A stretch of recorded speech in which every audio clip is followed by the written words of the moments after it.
تقریب حضور سے صحابہ سے ثابت ہے ضرور کرو ضرور کرو ضرور کرو، عضوا علیہا بالنواجذ، اپنے دانتوں سے پکڑ لو اس کو. اور جو تقریب ثابت نہیں حضور سے اور صحابہ سے، یقیناً یہ کہیں باہر سے آئی ہے. یا تو ہمارا خاندانی پس منظر جو ہے، اکثر تو ہندوؤں سے مسلمان ہوئے، وہ سادات ہوں، صدیقی ہوں، فاروقی ہوں، عثمانی ہوں، وہی ہیں نا جو باہر سے آئے تھے. باقی تو اکثریت یہیں سے، وہ اپنا ہندوانہ پس منظر لے کر آئے. تو جس کا ثبوت صحابہ کے دور میں نہیں، وہ یقیناً باہر سے آئی ہوئی چیز ہے. اس میں پھر سادگی نہیں، اس میں کمی نہیں، جڑ سے کاٹو اس کو. اس بنیاد پر ہم نے 5 فیصلے کیے، ذرا سن لیجئے آپ بھی، اگر آپ کوئی سوشل ورک کرنا چاہیں اس کو عام کریں. نمبر 1، نکاح مسجد میں. حدیث موجود ہے، ترمذی شریف کی روایت، اعلنوا ھذا النکاح واجعلوہ فی المساجد. نکاح کا اعلان عام کیا کرو، مسجدوں میں منعقد کیا کرو. میں حیران ہوتا ہوں کیوں نہیں علماء کرام نے اس کی طرف توجہ دلائی. حدیث ہے. ہاں میں مانتا ہوں ان کا کہنا یہ ہے کہ یہ یہاں جو امر ہے کہ مسجد میں منعقد کرو، یہ امر وجوب کے لیے نہیں ہے، استحباب کے لیے. مستحب ہے یہ کہ مسجد میں. تو بھائی مستحب کیوں چھوڑ رہے ہو تم؟ وہ اس لیے چھوڑنا پڑتا ہے، مولوی بیچارے کی حیثیت ہے ہی نہیں معاشرے میں کہ وہ کہے جناب یہاں آئیے میرے پاس، میں نہیں آؤں گا آپ کے گھر نکاح پڑھانے کے لیے. وہ اپنا رجسٹر بغل میں دبائے بیٹھا سوکھتا رہتا ہے. وہ تو آنی تھی بارات عصر کے وقت، مغرب بھی جا رہی ہے، آئی نہیں، وہ بیٹھا غریب. پہلے 20-30 روپے ملتے تھے، اب 200 300 400 ملتے ہیں. اور کیا ہے؟ میں نے انہیں یاد دلایا دیکھو شرم کرو. عیسائیوں نے آج تک اپنے چرچ کی اور اپنے پادری کی عزت یہ رکھی ہے کہ شہزادے اور شہزادی کی شادی ہوگی وہ بھی پادری چرچ میں آئیں گے. شہزادے کی شادی ہو رہی ہے تو جو ان کی پارلیمنٹ کے ساتھ ہے چرچ، وہاں شادی ہوگی. وہاں پردہ نہیں ہے، لڑکا لڑکی دونوں آمنے سامنے کھڑے ہو کر قول و قرار کریں گے. ہمارے ہاں پردہ ہے تو اس لیے لڑکی کے گھر بھی جائیں گے تو لڑکی تو محفل میں نہیں آئے گی. لڑکی کا ایک وکیل ہوگا، وہ وکیل اجازت لے کر آئے گا، 2 اس کے گواہ ہوں گے، ان کے سامنے اجازت لی گئی، پھر وہ نکاح خواہ کو اجازت دیں گے، وہ نکاح پڑھا دیں گے. پہلی بات یہ ہو گئی کہ نکاح مسجد میں. نمبر 2، نکاح کے موقع پر کوئی دعوت طعام نہیں، کوئی ثابت نہیں. دعوت طعام صرف ایک ہے، وہ ولیمہ ہے. اور اس قدر معقول بات ہے، سب باپ اپنے سینوں پر ہاتھ رکھ کر سوچیں اور میری بات سنیں. کیا بیٹی کو گھر سے رخصت کرنے کا وقت جو ہے وہ خوشی کا وقت ہوتا ہے؟ جب بیٹی گھر سے جا رہی ہو، کوئی جانور بھی آپ قربانی کے لیے، کوئی مینڈھا کو بکرا لے آئیں 8-10 دن پہلے اور بچے مانوس ہو جائیں تو وہ جب آپ ذبح کرتے ہیں تو پچھاڑے کھاتے ہیں کہ نہیں بچے؟ اور یہ لخت جگر ہے، نور چشم ہے، 18 20 22 برس گھر میں رہی ہے، وہ جا رہی ہے. خوشی نہیں ہے وہاں، صرف یہ ہوتا ہے اے سائی آف ریلیف کہ ایک ذمہ داری کا بوجھ تھا، اللہ نے آج پورا کرا دیا، اتروا دیا بوجھ. پھر بھی اندیشہ ہوتا ہے، پتہ نہیں مزاج ملے نہ ملے، نئے ماحول میں جا رہی ہے، وہاں جا کر ایڈجسٹ ہو یا نہ ہو، اندیشے پھر بھی ہوتے ہیں ذہن کے اندر. تو ان سے مرغ پلاؤ کھانا اور متنجن کھانا کوئی معقول بات نہیں ہے. معقول بات کیا ہے؟ لڑکا، اس کا گھر آباد ہوا ہے، وہ ولیمہ کرے، اس پر باقاعدہ حدیث اولبو ولو بشاۃ، ولیمہ ضرور کرو چاہے ایک ہی بکری ہو تمہارے پاس، ذبح کرو، کاٹو، کھلاؤ گوشت اپنے دوستوں کو، احباب کو. یہاں تک کہا کہ بئس طعام طعام الولیمہ، برا کھانا ہے ولیمے کا کہ اس میں غریبوں کو نہیں بلایا جاتا. ظاہر بات ہے مسلی کھلانے کے لیے تو ولیمہ نہیں ہوتا، اپنے احباب کو، دوستوں کو بلایا جاتا ہے. پھر بھی میں تم سے کہتا ہوں کہ جسے ولیمے کے لیے بلایا جائے وہ اگر نہیں جائے گا تو اللہ اور اس کے رسول کے حکم کی نافرمانی کرے.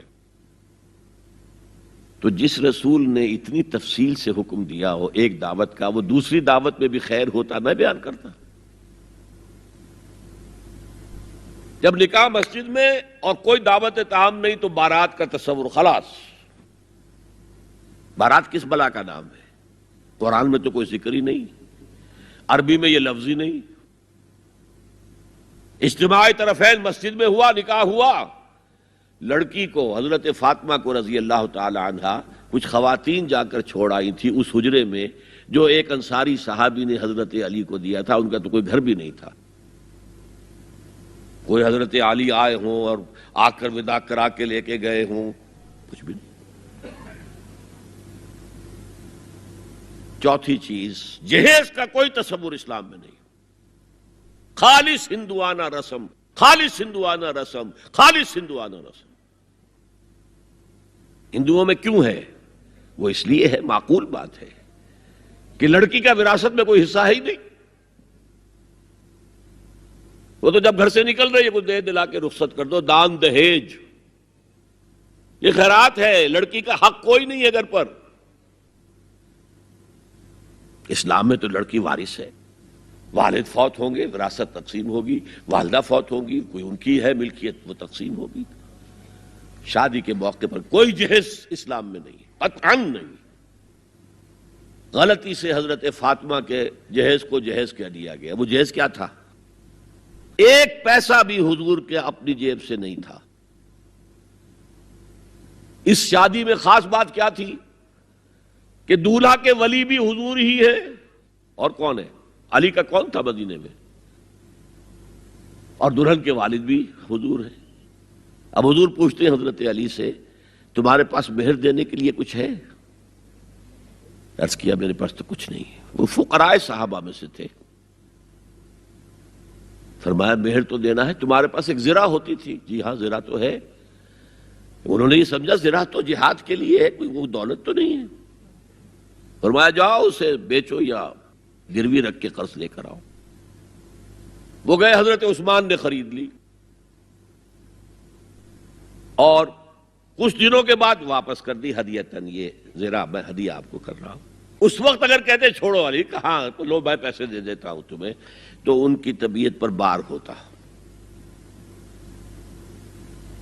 اس پیسے سے حضور نے کچھ پیسے گھر بھیجے اندر، دلہن کو ذرا تیار کر دو. اور کچھ پیسوں سے وہ ایک گدا جس میں کھجور کی کھال بھری ہوئی تھی اور 2 تکیے جس میں کھجور کی کھال بھری ہوئی تھی، ایک مشکیزہ کنویں سے پانی تو لانا ہی ہے نا، ایک چکی جو ہو یا گیہوں ہو پیسنا تو ہے نا، کوئی 1-2 برتن اور. اللہ اللہ خیر صلی اللہ. یہ تھا جسے جہیز کہتے ہیں، جس میں ایک پیسہ بھی حضور کا شامل نہیں ہے. وہ حضرت فاطمہ کا مہر تھا جس سے بنایا گیا.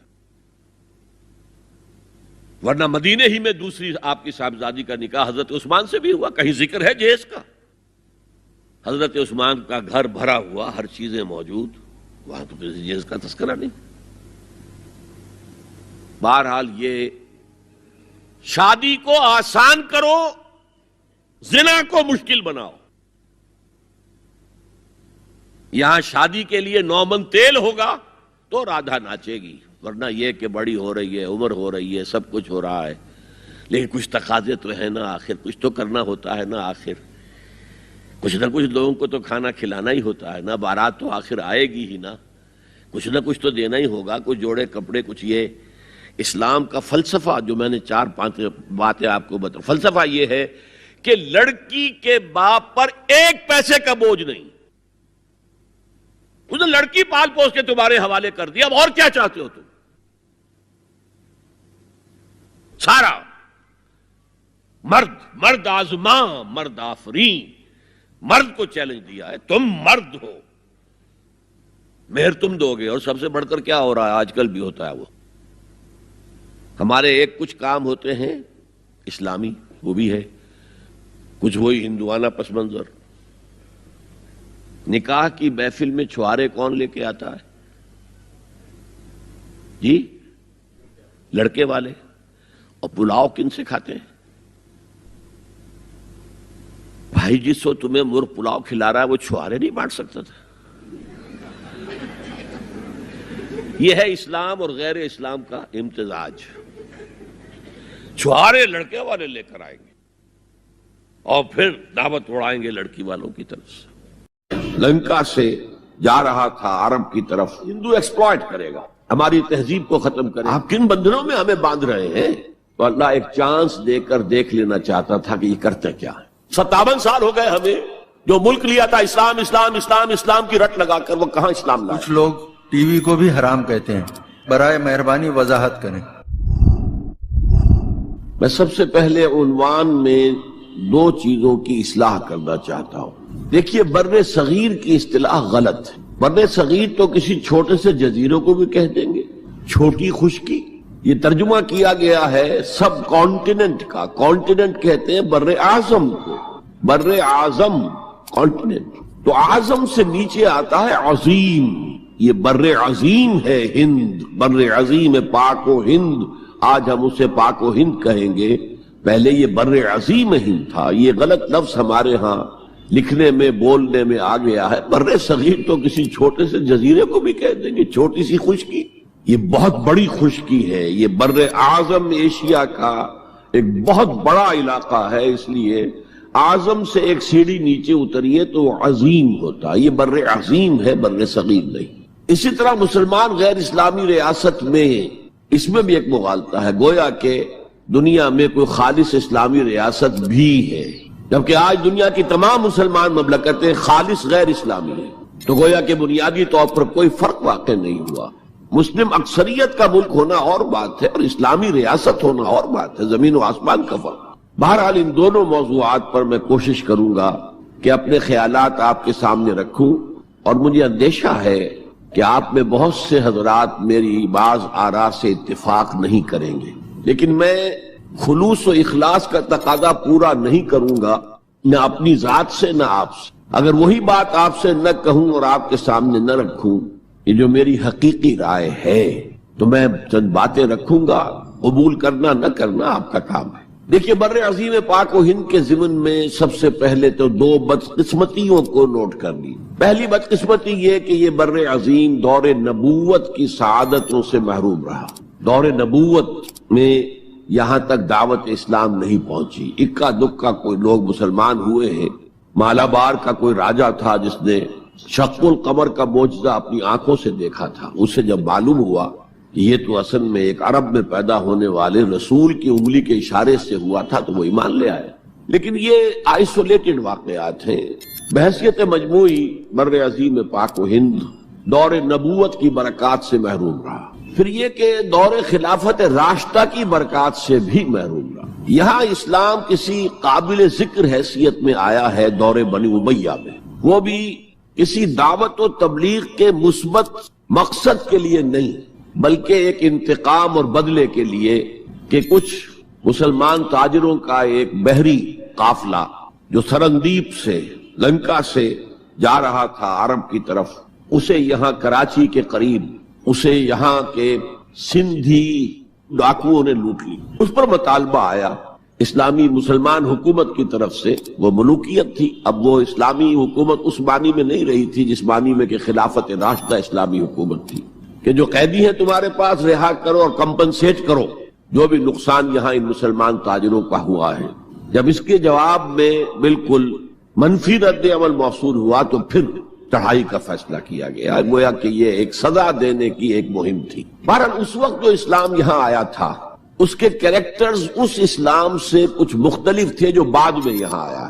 وہ اسلام جو محمد ابن قاسم کی سرکردگی میں سندھ میں آیا اور سندھ سے آگے بڑھ کر ملتان بلکہ موجودہ پاکستان کے تقریباً پورے نصف علاقے تک پہنچ گیا تھا, فٹ ہلز آف کشمیر تک. تو یہ اسلام خالص عربی اسلام تھا. ملوکیت تو آ گئی تھی لیکن بدویت اور عربیت جو ہے اس کی چھاپ اس پر ابھی گہری تھی. اور اس اسلام میں نہ ابھی فرقے تھے, نہ مسلک تھے, نہ حنفی, نہ مالکی, نہ شافعی, نہ حنبلی.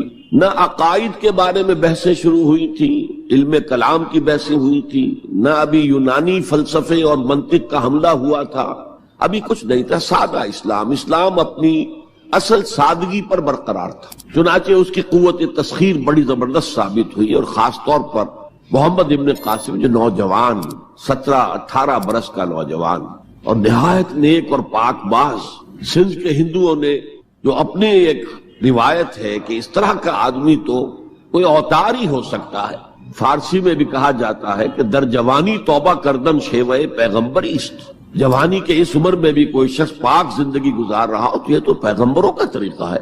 اور ہندوستان میں تصور پیغمبروں کا نہیں تھا، اوتاروں کا تھا، تو اسے بھی ایک اوتار سمجھ کر اس کی مورتیاں تراش کر مندروں میں رکھ لی گئیں اور ان کو پوجا جانے لگا.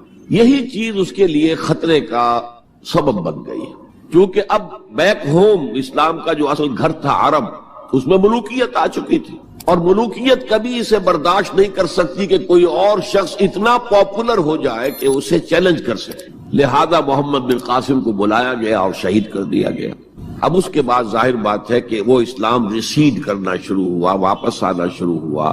اس کے کچھ اثرات اس علاقے میں رہ گئے، لیکن اسلام کی واپسی ہو گئی. یہ اسلام کا پہلا ورود تھا بر عظیم کی سرزمین پر.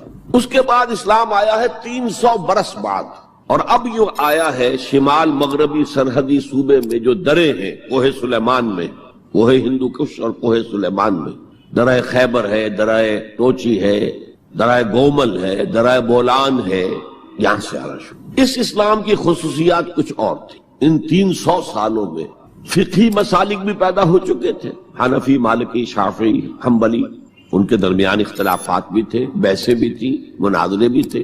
دوسرے ایک خاص جو ہے تصوف کا فن جو ہے وہ بہت ترقی کر چکا.